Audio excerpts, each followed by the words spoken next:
Hi everybody, this is Sam from the Be Bold History Network, and welcome to another one of our videos.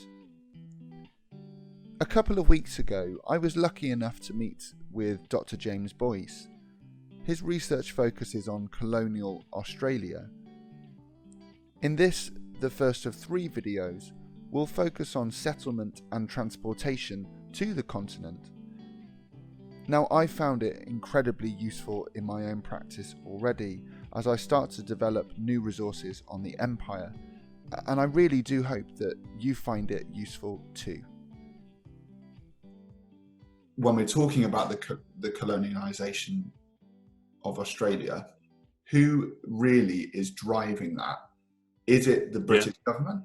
Is it provincial government? Is it government in Sydney? Or is it really the settlers who are moving to in somewhere like Melbourne or Tasmania? No, that's a very good question, Sam. And I mean, obviously in 1788, which is the arrival of the first fleet in Australia, right, 26th of January, it's still commemorated quite controversially in Australia as Australia Day. Obviously, the Aboriginal people call it Invasion Day, and there's many of us in Australia who believe the National Day needs to become a day in which the whole country can be united around, rather than a day that commemorates such suffering for so many of Indigenous people of this land. But 26th of January 1788, that the first fleet arrives. Now that's driven obviously by the British government, and there's been a lot of debate over many decades now in Australia whether there were other factors, whether it was only about finding a new outlet for convicts after the end of, because convicts had been going to the American colonies, but that place of exile, of course, after the American independence had been cut off. And so the primary motivation seems to have been looking for a remote place of exile where convicts could be sent, a new outlet for British prisoners. But there are also commercial considerations, strategic considerations, and those have been much debated. But what is clear is that at that point it's driven by the British government. But then the internal expansion once there, I mean, remember, it's a pretty vast continent, as anyone knows Australia. We're talking about a large land mass, and the slow expansion, I mean, even 50 years after 1788, the vast majority of the continent remains in Aboriginal hands. They're pinpricks on the map, really, up until 1830. But the process of internal expansion is driven by a combination of factors. The fear of the French, so is the initial, probably the most important one initially. There's some pretty major French scientific expeditions. The D'Entrecasteaux in the early 1790s, early 19th century, we have the Baudin expedition. And the British government and the colonial authorities in Sydney and New South Wales are nervous of British territorial ambition. So that's the initial expansion, and where I live in Tasmania. So the second site of British colonisation is the colony, the island then known as Van Diemen's Land, which we tend to think of as a small island in Australia, but it's actually quite a significant island. It's about the size of Ireland, almost exactly the size of Ireland. It's a pretty major size island off the southern Australian coast. So there's a couple of settlements founded in Van Diemen's Land in the 1803, 1804, and that is initially, the reason for that is to forestall the French. The British have a sort of claimed it all as Crown land.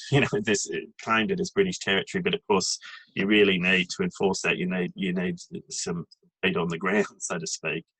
And there's slow expansion then, mainly. I mean, it's really quite slow initially. Those people have been to Sydney. So Sydney's the first settlement, a major settlement site for a long time. But settlement is largely confined to what is known still as the Cumberland Plain. Sydney has some large mountains to the west called the Blue Mountains. They're part of the long Great Dividing Range, which stretches along the east coast of Australia. And the British are confined to the east of the Blue Mountains, and not that far north and south, where there's also some more sort of hilly, rough country, really until for that first few decades. There's a couple of small settlements founded outside, mainly for convict penal stations, places of punishment. And then you get this gradual a couple of new penal stations that again are part of the reform of the convict system in the 1820s. So so the British government's involved in all that, and in the early then there's some private initiatives done as in partnership with the British government. Well, at least facilitated by the British government in South Australia and Western Australia in the 1830s, or late 1820s in WA. But what really drives the expansion, this extraordinarily rapid, we go from quite slow expansion pre-1830 to the decade of the 1830s and 40s extraordinarily fast. These areas are then colonised. One quite sort of very reputable historian here claims it's the fastest land occupation in the history of the world. But it's certainly no doubt that it's the fastest in the history of the British Empire, much, much faster than anything that goes on in the United States. A period of history that Australians are still really not facing and coming to terms with, because it had enormous consequences for Aboriginal people because of the speed of the conquest. So Eastern Australia has these vast grasslands that stretch from, right down in the south in Victoria. I mean, Tasmania has them as well, through the Midlands. But on the mainland Australia, they're absolutely vast native grasslands stretching from the south right up to north of Brisbane, just in from the coast mostly, inland from the coast.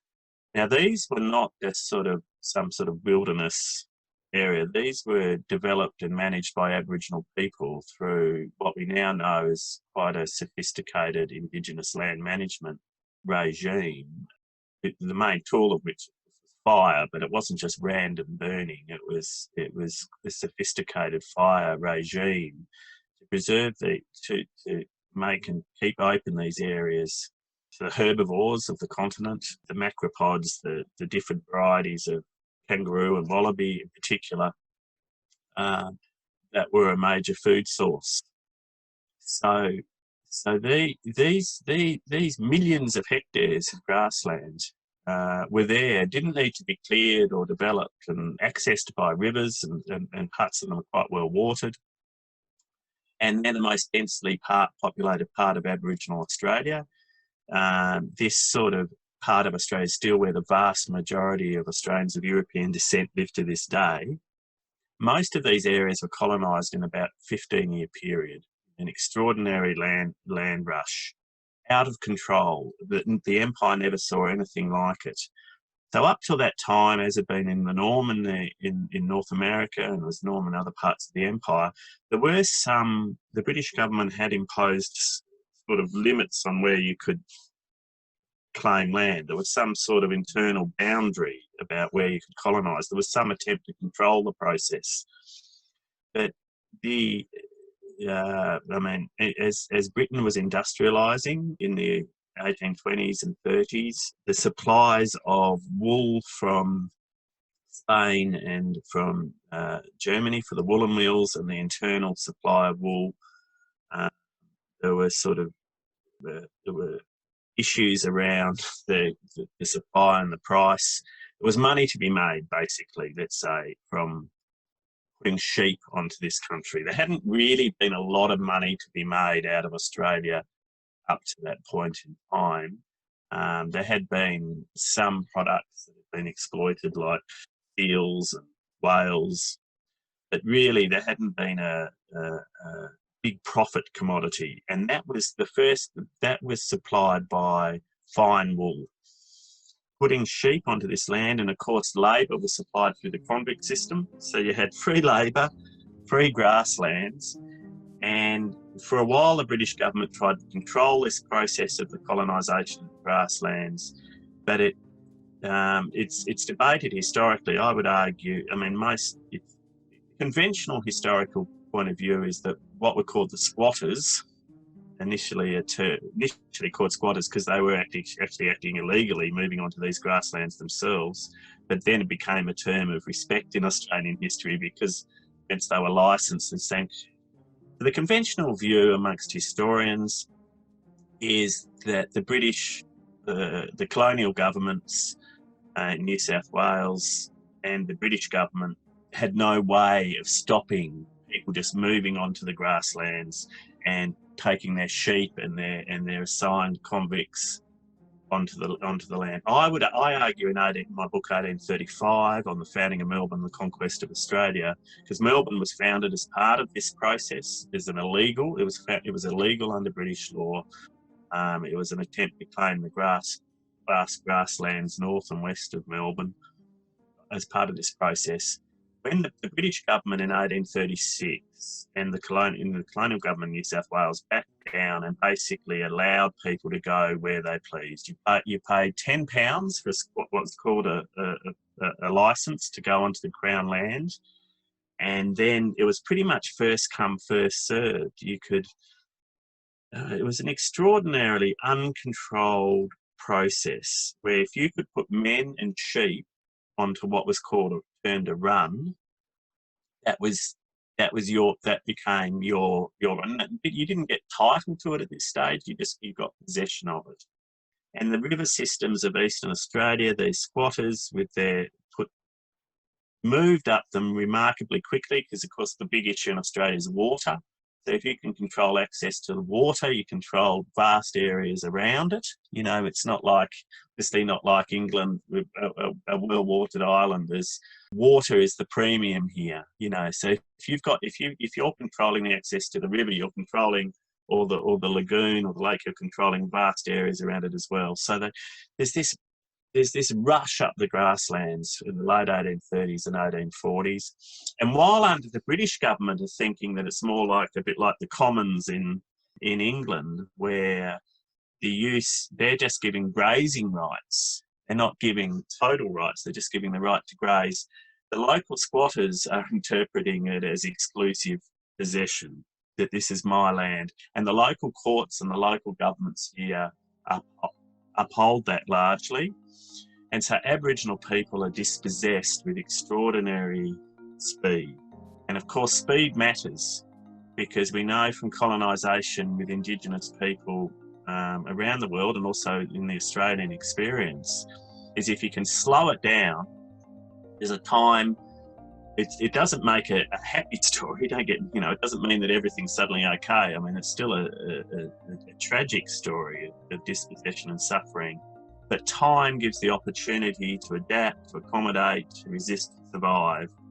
Speed cuts down a lot of those options. And really, Aboriginal people were evicted, moved on, harassed, and there was nowhere to move to and become refugees in their own land. Often, many of them are having to move, ironically, back into the towns, become a place of comparative safety. Places like Melbourne and Sydney, ironically, can be places of relative safety. I mean, these sort of rough and ready town camps often form. I mean, essentially these places are refugee camps, and they get ridden by disease, and there's a terribly high death toll, as well as violence. So the primary expansion is driven at this point by what we might call private enterprise. So it's quite clear then. I mean, lots of that stuff that I wasn't aware of at all. In terms of, obviously, I think we know in the UK about the impact of the wool trade, especially in Australia, but I've never heard it compared in those terms to kind of common rights in the UK. I mean, I grew up in Gloucestershire and then Wales, and we lived within 2 miles of a common. And you're right that it's land that today, obviously, the interpretation is very different, but it's land that through history, there's no possession. The same in Gloucestershire. My family are from the Forest of Dean, and if you I know the Forest of Dean. Wow. Oh yeah. So if you live in the forest, you have rights to mine. Yeah, the commoner rights. Yeah. But certainly not interpreted as possession. So I think that's really interesting.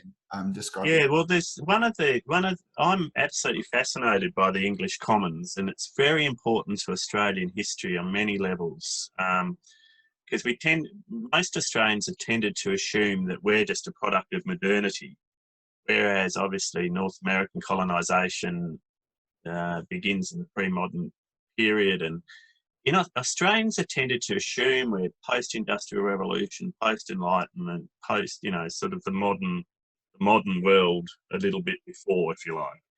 But in fact, early 19th century, the idea of land ownership, what land ownership means in England, is still being fiercely contested, and the commons are still being defended, and the final processes of enclosure are still underway. So there's, and the British, we can see it played out in all sorts of ways, but including in some of the policy discussions. So the modern idea of land ownership, that it means exclusive possession, that it's mine and therefore you've got no rights, no one else has any rights of use, is obviously what the colonial land grabbers want to put in place. But this is resisted here as it's resisted in England, and is by no means a straightforward process. And so one of the themes of Australian history really for the next century after this squatter land grab is to try and work out the repercussions of this, not so much for Aboriginal people until much more recently, but I mean, we could talk about that some of the Aboriginal native title claims of recent years have been restricted, sort of have gone back to the 19th century to look at what rights of pastoral occupation were meant to mean at the time, and didn't distinguish native title rights at all. But that wasn't really part of that conversation. Hasn't been a big part of Australian history, sadly, until through the 19th century, though it was an aspect. But certainly the land question for a century, really, from the mid-19th century to the mid-20th century, how do you sort of redistribute, or how do you get some sort of the small settlers back on the land? Because the land had been appropriated by a relatively small number of people. A very different colonisation process from North America again, which of course is the frontiersman sort of image of the small settler, the small farmer, sort of eking out their living and on the frontier, and the frontier gradually moving west. Australia here, the best grassland, the money where the big money could be made, these grasslands, was appropriated by a relatively small number of people with extraordinary speed, vast areas they seized control over. And then you have a struggle, you have a sort of landless labourer group, really, and you have the politics of the country becomes a lot around how do you get some land back as democracy emerges for the smaller people. So even though there's an egalitarian, I suppose, ethos in Australian history, in terms of actual land ownership and how the land was carved up, nothing egalitarian about it in terms of that period in the 1830s and 40s. I mean, the convict period, we sort of normalise it. I don't know how you do in whether this is just something Australians do. We joke a bit about Australians being convicts and things, but it's we forget what an amazing way it was to colonise a continent. And I do think that it's worthy of discussion in Britain more than it is. What an incredible thing it was to do. I mean, they were aware of it at the time. I mean, the early 19th century were very aware. I mean, this is 6 months sailing time. 6 months, literally the other side of the world, there's a decision made to colonise a continent with convicted criminals. With this is to be the raw material of the settler population, is people who have been found guilty, mostly found, I mean, we know there were so many crimes, capital crimes at the time, but mostly capital crimes commuted to transportation. Now, they weren't being sent to a jail. It's very important. I mean, most Australians still don't understand this. At the beginning, the first few decades, there's not jails as such. They've been exiled. They're to be the settler population. The jails and the barbarism, which we're more familiar with of the convict system, come later. Up until the 1820s, these convicts are to be settlers. So when they come, they're not put in jail. Most of them find their own lodgings, build their own places. After they've done their 7 years, they get land grants. Yeah. So is that instantaneous then, that the moment that they arrive in Botany Bay, for example, they're going off and settling, or is it that there's some form of control for a period of time, or are they just allowed to leave and settle and build their homestead or whatever? Well, it changes sort of over time. So it's the period of convict transportation to the eastern colonies is 60 years, and then there's later period in Western Australia as well, and the policy changes and the context changes. But that initial few decades in New South Wales and Van Diemen's Land, there's very few free settlers, hardly any. So basically, it's a strange population made up of civil officers, military officers, a large military presence, and the convicts. So the ordinary workers and the people doing the work essentially are the convicts. Even the people running the public service, the civil service, are convicts. Even the police are convicts. The people, the traders and convicts or ex-convicts, but they have a sentence period. So during their time of their sentence, the most common sentence was 7 years.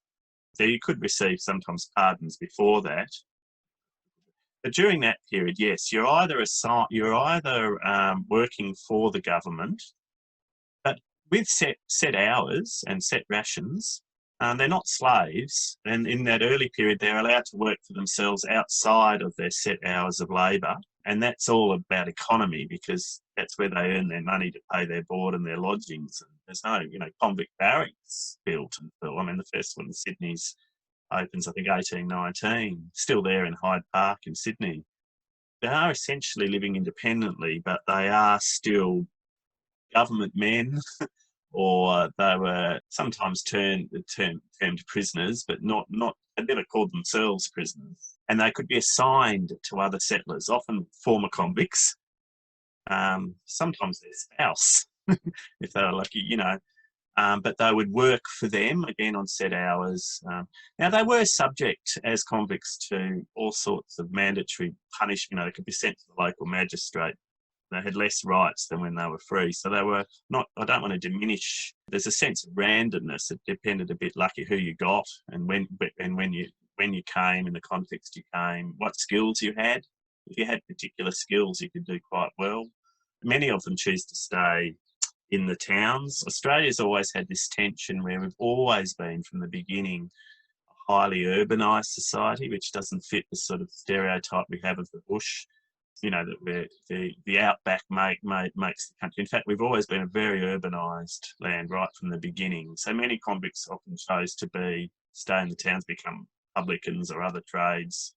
But it's a rough and ready sort of place. Early Sydney, there's a wonderful new book by Grace Karskens out on the Hawkesbury, which is where a lot of the small farmers went. But she wrote before that a book called The Colony, which is about early Sydney. Aboriginal people are still very much part of this early Sydney. But then there's a policy change. The end of the Napoleonic Wars is a critical time. There's massive social unrest in England. hundreds of thousands of demobbed sailors and soldiers are not, just left to their own devices.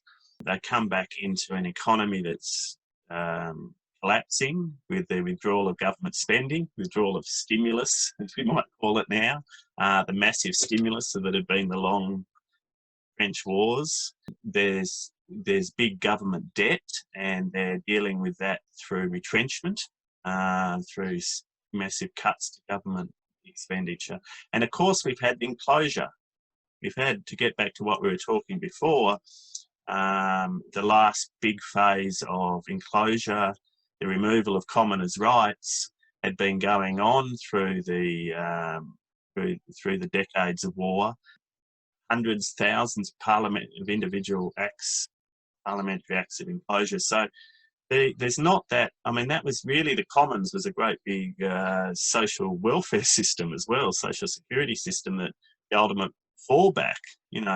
These people have been made landless in their own land. They've been dispossessed, and so there's a lot of social unrest. There's riots over food prices, but also what is believed to be a crime wave, which is obviously a product of poverty. And word had been getting back, which was quite, there's some legitimacy to that life in New South Wales, in the colony of New South Wales, for convicts was a lot better than life for a lot of the dispossessed villagers who'd had to move into the industrial cities and were living in the slums of Birmingham and Manchester and in London. In terms of what the British government wanted transportation to be, which was to instill fear into the working class, for it to be a means of social control, something people would be terrified of having happen to them,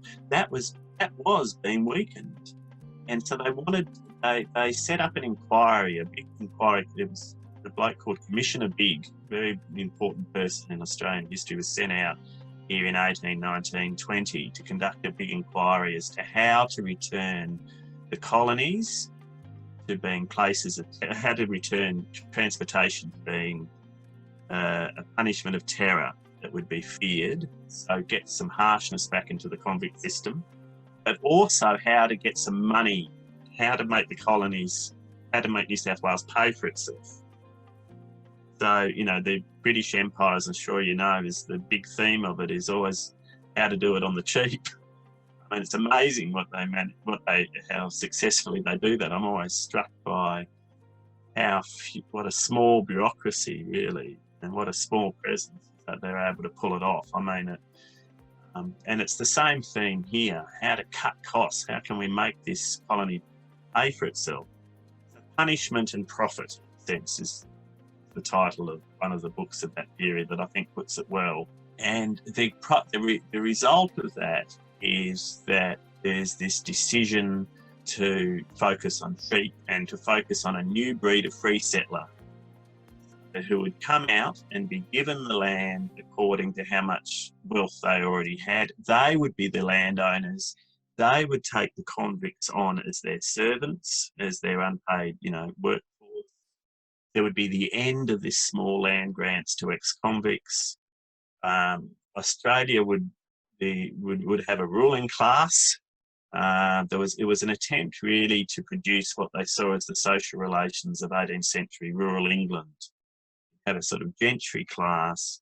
Convicts would be controlled and disciplined, run by them. They wouldn't be landowners anymore. This sort of peasant dream would be brought to an end.